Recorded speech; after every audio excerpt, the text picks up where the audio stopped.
Hi, my name is Steve Check, and I will be doing a presentation today on gender differences in communication. And here's a brief video to start everything off. And after I show the video, I'll resort back to this general information. Cross-cultural dialects are sometimes what comes across as between men and women when they speak. It may be just like a cross-cultural dialect in a conversation. This is called genderlex instead of dialects, just because of the problems that result from a conversation, sometimes just due to the cross-gender aspects of a conversation. The relationship between gender and language is that usually between gender and height in males and females. Between males, males have their way of communication, but the variance, similar to height, is a lot bigger in males than it is to females. And in society, as roles become less separate, these language barriers are diminishing very slowly. We'll start out with feminine communication. As females grow up, they learn to create the communication, to start the conversation, to show the support in the conversation, and they show support for themselves as well as to others by sharing their own problems to show how they can relate to the problem, and they feel that it creates rapport among them. They feel like they should build community, which is a very big aspect in conversation. Sometimes just not always needed, but it's something that is built into their system. They use language to show their emotion and clarify relationships. And they usually ask many questions and use disclaimers similar to, well, what do you think of this? Or, I'm sorry about this, but, and they'll go on with that, and that's can sometimes be distracting, but that's, like I said, that's the way it's built into them. Apologizing is heavily relied on among females, and this may be done in a way that they want to show equality to others. They feel like if they do something, they should apologize for it if it's wrong or if it's not the way it wanted to be. And even though this they feel is showing equality, it may take away the credibility or authority that is among them.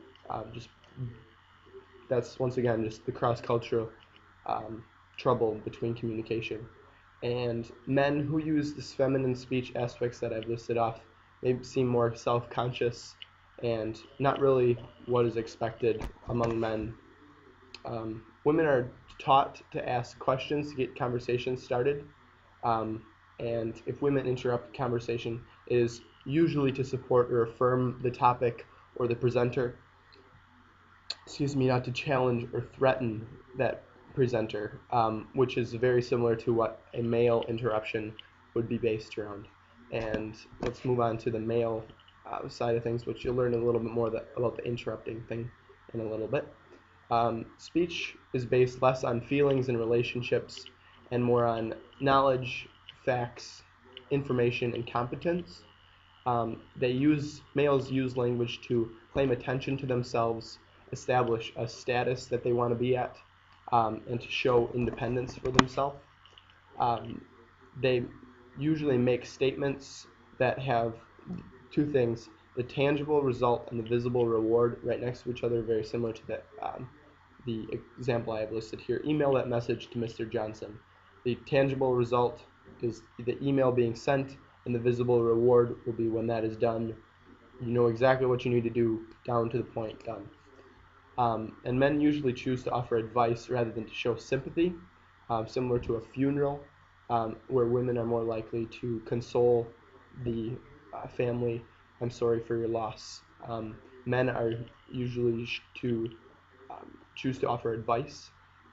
If you ever need anything, you can come to me. And just different little advice things that is just how it's built into their system.